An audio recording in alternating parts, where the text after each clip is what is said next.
Les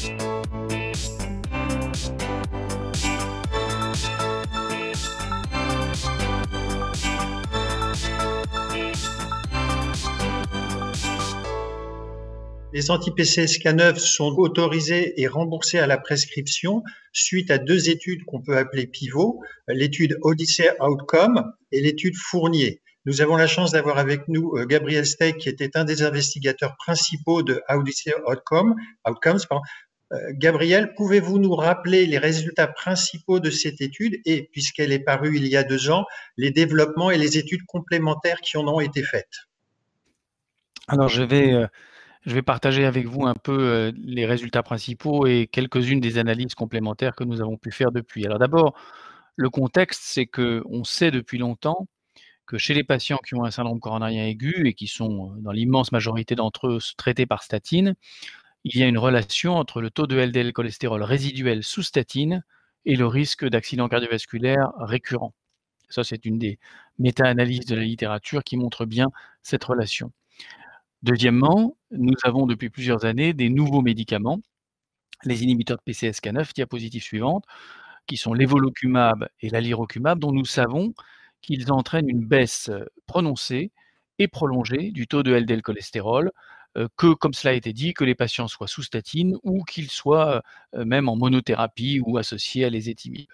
Et les 2 études les plus éloquentes sont figurées ici, l'étude Osler avec l'évolucumab et l'étude Odyssey Long Term avec l'alirocumab, et on voit qu'on obtient aisément une baisse de plus de 50% et parfois 60, voire même 70% de réduction du taux de LDL cholestérol avec ce type de molécule et des administrations toutes les 2 ou toutes les 4 semaines par voie sous-cutanée.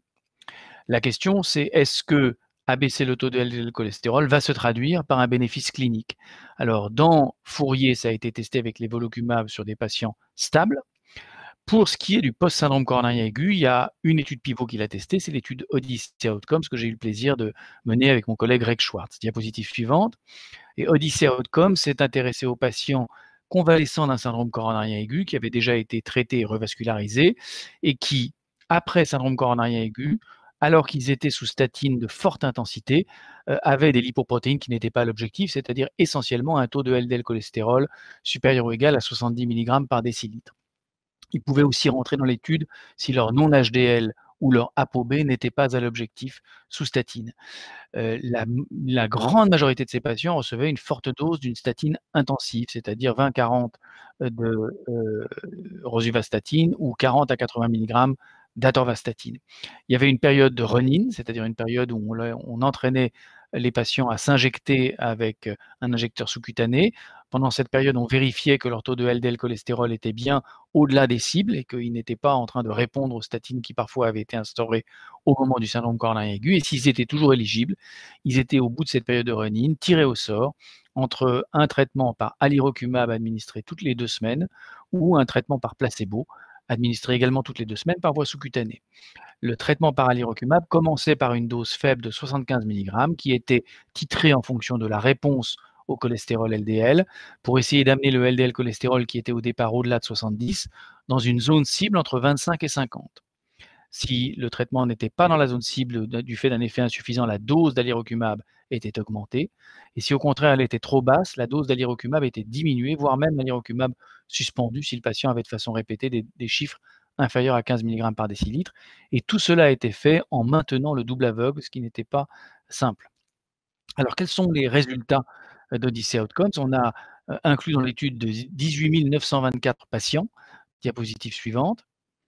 Et ce qu'on voit, c'est que le critère principal de jugement de l'essai, qui était le composite décès coronaire, infarctus, AVC ischémique ou angor instable nécessitant une hospitalisation, a été réduit de façon statistiquement significative de 15% dans le bras traité par rapport au placebo. Et on voit que, en fait, cet effet apparaît, il y a un délai avant que l'effet se manifeste. Le bénéfice clinique apparaît entre 9 et 12 mois. Et puis les courbes divergent avec d'ailleurs un effet un peu plus important que 15% au-delà de la première année. Et ce bénéfice est statistiquement significatif. Diapositive suivant. Une deuxième observation qui est une observation très intéressante, c'est que la mortalité est également de 15% plus faible dans le bras traité par alirocumab que le bras traité par placebo. Alors j'insiste sur le fait que techniquement, ça n'est pas statistiquement significatif, même si le petit p est à 0,026, parce que dans la hiérarchie d'analyse des critères d'efficacité secondaire, la mortalité toute cause venait derrière la mortalité cardiovasculaire, qui, elle, n'était pas statistiquement significativement réduite. Au-delà de ces aspects de méthodologie statistique, le fait que la mortalité toute cause soit plus basse est quand même une observation évidemment extrêmement importante. Diapositive suivante.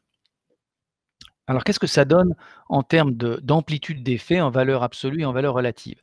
Dans la table du haut, on a figuré l'ensemble de la cohorte et le critère principal de jugement, ce qu'on a appelé les MACE.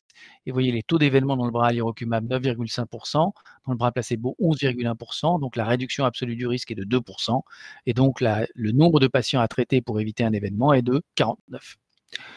Si on s'intéresse à la mortalité toute cause, la réduction absolue du risque est de 0,6%, et il faut traiter 163 patients pour éviter une mort. Si maintenant on s'intéresse à ceux qui partaient d'un taux de base de LDL cholestérol supérieur ou égal à 100 mg par décilitre, là l'effet est plus important, avec une réduction absolue du risque pour le critère primaire de 6,1%, ce qui veut dire que tous les 16 patients traités, on évite un événement cardiovasculaire, et pour la réduction de mortalité toute cause, 1,7%, donc un mort évité tous les 60 patients traités. Diapositive suivante. Quel est le prix à payer en termes de sécurité? Alors avec ces médicaments qui abaissent très puissamment le LDL cholestérol, il avait été évoqué toute une série de craintes concernant la tolérance en termes de cognition, de mémoire, d'humeur, de risque de cataracte, de risque d'hémorragie intracrânienne, de tolérance hépatique, de diabète, etc.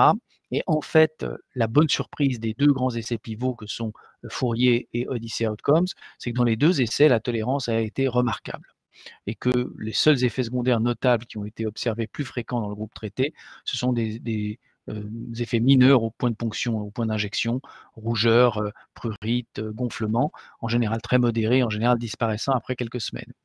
Tous les autres effets ne sont pas plus fréquents dans le groupe traité que dans le groupe placebo, d'où l'importance des essais en double aveugle contre placebo. Et même numériquement, on note qu'il y a moins d'hémorragie intracrânienne, moins de cataracte et pas plus d'anomalies neurocognitives dans le bras traité que dans le bras placebo. Alors, il faut nuancer ces observations rassurantes par le fait que même si ce sont des grands essais, 18 000 patients, 25 000 patients, et même si la durée d'observation est de quelques années, la pharmacovigilance nécessite des effectifs beaucoup plus importants et des durées beaucoup plus longues pour que nous soyons entièrement rassurés. Il faut donc rester vigilants. Mais jusqu'ici, en tout cas, l'armageddon de sécurité qu'on nous avait prédit lorsque ces essais ont été conçus ne s'est pas vérifié du tout, et la tolérance de ces médicaments a été excellente. Diapositive suivante. Alors, je voudrais partager quelques analyses complémentaires que nous avons publiées depuis les résultats principaux. La première, c'est de regarder quelle est la relation entre le LDL cholestérol atteint sous traitement dans le bras alirocumab et la mortalité toute cause. Et on figure ici en trait épais l'estimation de l'effet et l'intervalle de confiance à 95%, et on voit que, en gros, plus le LDL cholestérol est bas, plus la mortalité est faible, jusqu'à un nadir qui semble se situer vers 30 mg par décilitre de LDL cholestérol. En dessous de 30 mg par décilitre, on ne sait pas si la courbe remonte, si elle est stable ou si elle descend. L'estimation de l'effet est beaucoup trop imprécise parce que le nombre de patients est très faible. Mais au moins jusqu'à 31 mg par décilitre, on peut être assez confiant sur le fait que lower is better.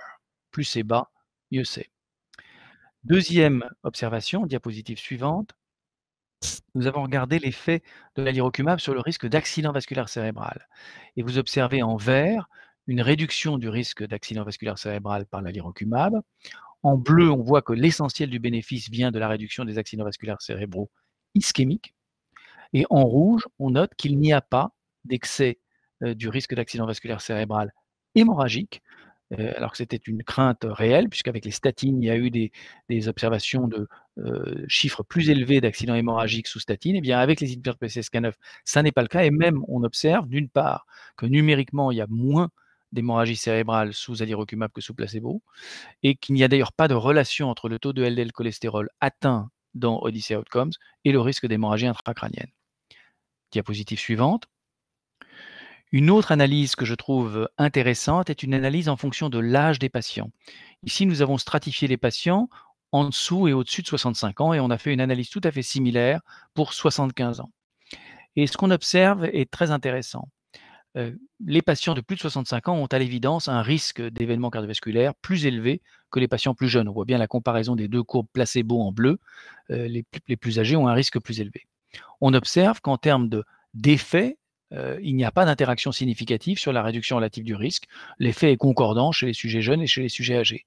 Mais, comme le risque absolu est plus grand, la réduction absolue du risque, sensiblement pour le même effet, elle est plus grande chez les gens de plus de 65 ans que chez les gens plus jeunes.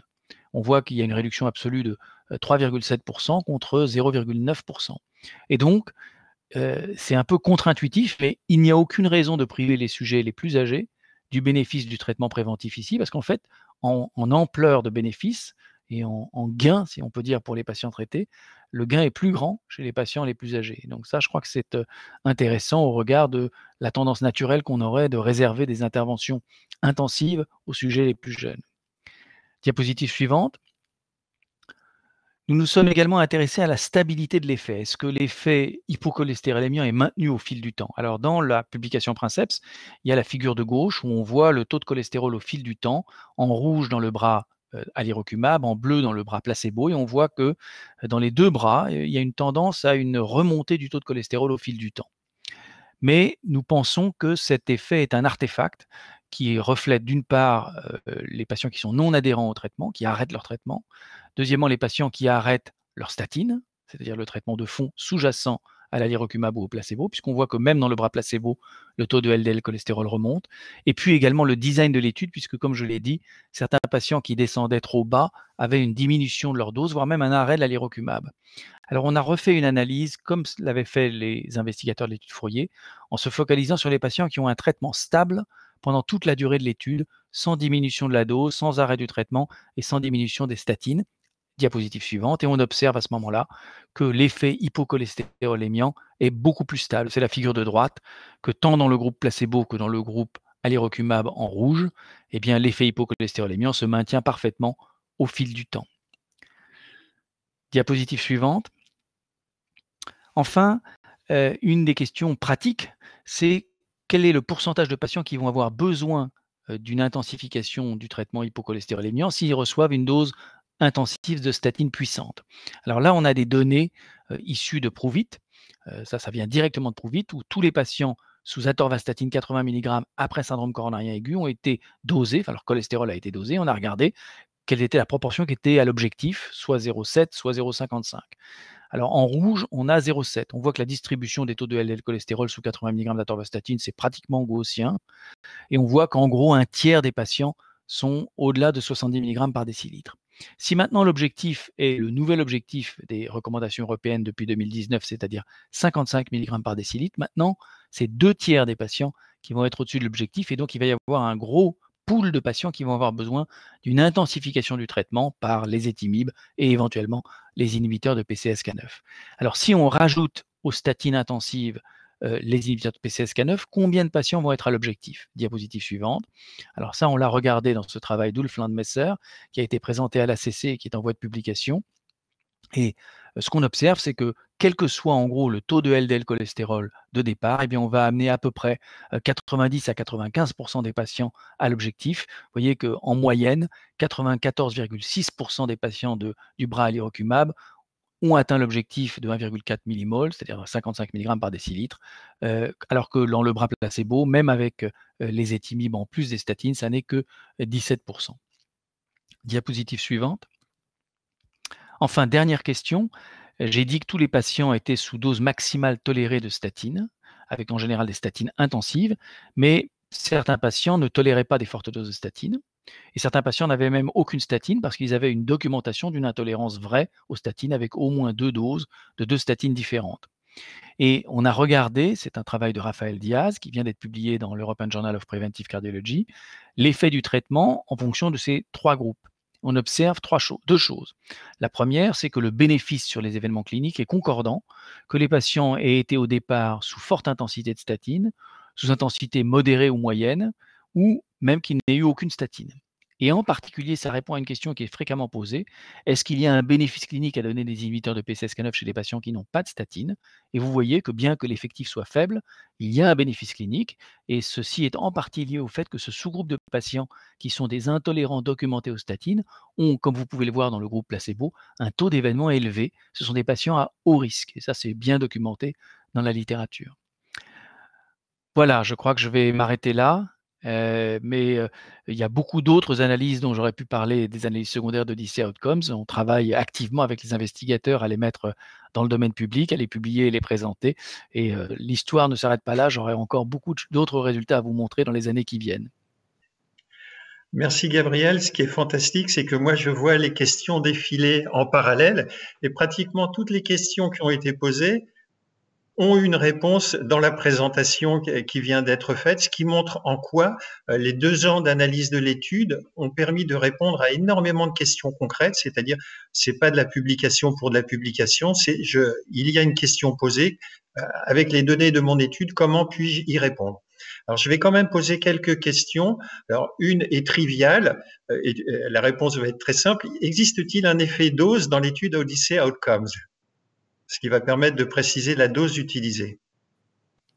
Alors dans Odyssey Outcomes, il n'y a pas une dose précise puisqu'en fait on essaie d'amener les patients de plus de 70 à une zone cible de 25 à 50 de LDL. Et pour ce faire, on utilise une combinaison de doses de 75 mg tous les 15 jours ou 150 mg titrés de façon à maintenant l'aveugle d'ailleurs, et ça c'était pas simple à organiser, pour les amener dans une zone cible. Donc on n'a pas formellement comparé 75 mg contre 150 mg. On a donné la dose nécessaire pour amener les sujets du groupe alirocumab entre 25 et 50. Et quand nous avons regardé quelle était la proportion des patients du bras qui étaient effectivement entre 25 et 50, c'est l'immense majorité.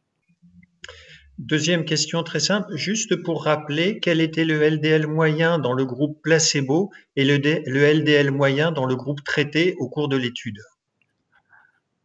Alors, de mémoire, je risque de me tromper, mais je sais que c'est dans la présentation qui vient de François Schill. Donc je pense qu'il pourra répondre à la question. Je crois que c'était 44 contre 86, quelque chose comme ça. D'accord. Alors, juste pour mémoire, on atteignait 0,30 ou 0,31 dans Fourier, ce qui montre qu'à ces niveaux, dans les 2 études, on a un bénéfice clinique et donc bien en dessous du 0,40 qui est proposé. Et je pense, et ça répond à une question, faut-il craindre encore d'atteindre des taux très bas? Et donc, est-ce qu'on peut envisager aujourd'hui d'avoir des données en dessous du 0,31 qui a permis de voir l'optimum de mortalité? Est-ce que des études vont être conduites? Ou est-ce qu'il faut en avoir peur sur les données dont on dispose? Alors, sur les données dont on dispose et avec les réserves que j'ai évoquées sur la nécessité pour faire de la bonne pharmacovigilance, d'avoir beaucoup de recul et des très grands effectifs, et donc d'avoir l'observation des grandes séries traitées dans le monde réel et pas seulement les essais cliniques randomisés, avec ces réserves-là, il faut quand même dire qu'aujourd'hui, dans les essais randomisés double aveugle, il n'y a pas d'argument du tout pour dire qu'il y a des effets secondaires liés à un cholestérol trop bas. Nous n'avons pas observé, ni dans Fourier, ni dans Odyssey Outcomes, d'effets secondaires liés à un LDL cholestérol trop bas. Mais je nuance en rappelant que la durée d'observation est courte, que les effectifs sont malgré tout encore assez limités et que le nombre de patients qui sont en dessous de 15 ou 20 mg par décilitre est quand même encore assez faible. Donc il faut être prudent et en plus il faut rajouter que nous avons traité des sujets dont l'âge moyen est de l'ordre de 60-65 ans et qu'on pourrait imaginer que chez des sujets plus âgés, des effets par exemple sur la cognition puissent se dévoiler qui ne seraient pas vus dans une population d'âge moyen. Donc je pense qu'il faut quand même rester prudent, mais en tout cas en post-syndrome coronarien aigu sur les patients standards de l'essai clinique recrutés dans Odyssey Outcomes, nous n'avons observé aucun excès d'effets secondaires et comme le disait Eugen Brunwald, vous ne pouvez jamais avoir un LDL cholestérol trop bas. Alors, les questions vont se complémenter, si je puis dire. Les 2 qui viennent, c'est à titre personnel, dans votre pratique, à quel niveau de LDL atteint vous levez le pied sur le traitement? Si vous le faites. Alors moi, je ne lève pas le pied sur le traitement. J'estime que je donne un inhibiteur de PCSK9 si les patients ne sont pas à l'objectif sous statine et ézetimibe en post-SCA, et c'est fire and forget. Et s'ils sont très bas, je suis très content et je ne diminue pas le traitement. Je pense qu'on n'a pas diminué le traitement dans l'essai clinique et on a vu un bénéfice. Et je ne vois pas de raison de diminuer le traitement. Je le ferai seulement si le patient est en dessous de 15 mg par décilitre de façon répétée, en sachant que dans ces zones de LDL cholestérol, la formule de Friedewald devient très imprécise et que parfois on peut se tromper. Et dans ces conditions, il vaudrait mieux mesurer directement le LDL cholestérol, ce qui peut être fait dans certains laboratoires spécialisés. Mais globalement, il ne faut pas s'inquiéter d'un LDL cholestérol bas s'il est asymptomatique et nous n'avons pas observé d'excès d'événements cliniques. L'autre question qui est complémentaire en parlant de LDL bas, dans les autorisations de prescription et de remboursement des deux anti-PCSK9, il y a un phénomène un peu paradoxal qui est chez les patients de 18 à 75 ans, si cette donnée sera prise en compte par les caisses. Vous confirmez bien que dans l'étude, le bénéfice existe et est même plus grand chez les patients de plus de 75 ans, en bénéfice absolu. Absolument. Je regrette qu'il y ait eu cette barre artificielle qui a été mise par la commission parce que dans l'essai clinique, les patients de plus de 75 ans, ils ont un bénéfice plutôt plus important. C'est dans l'article d'ailleurs référencé. Les données sont tout à fait publiques et elles ont été communiquées aux autorités de santé. Et il n'y a aucune raison de priver les patients plus âgés graves, les patients à haut risque et très haut risque, du bénéfice de ces traitements. Ça marche très très bien chez eux et c'est même sur le plan purement médico-économique plus rentable.